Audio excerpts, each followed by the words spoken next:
So far as the utility of the All India services is concerned, I would like to mention that first of all, it will introduce an element of competition. There will be a wider field of selection. There will be mobility from one state to another and from the states to the center and from the center to the states.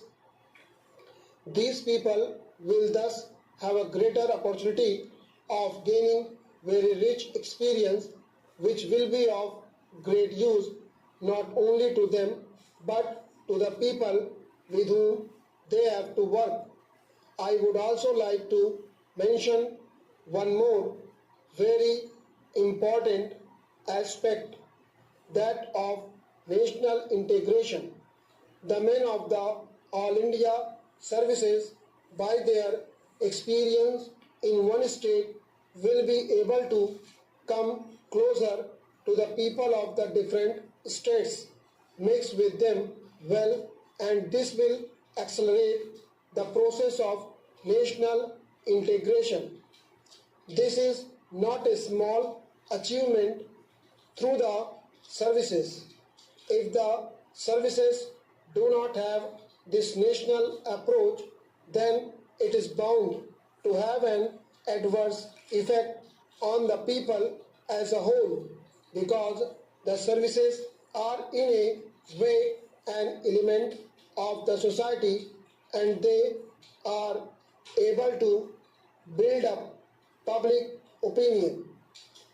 I am not only talking of the officers at the top but at different levels and the kinds of opinion they hold, the way they behave, the way they act, all have their own effect on the people. And if they function on a national basis in a disinterested way, having no parochial views and consider matters at the national level, then this will create a national atmosphere in the country.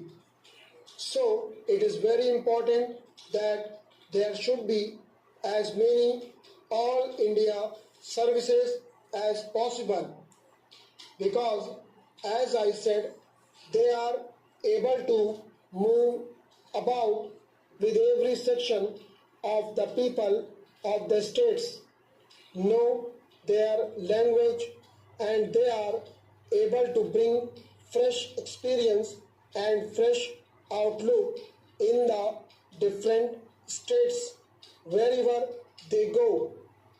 Coming to the present two services which are the subject matter of this resolution, the Agricultural Administration Committee, which was set up in 2008 to examine the question of reorganization of agricultural administration, recommended the formation of an All India Agricultural Service.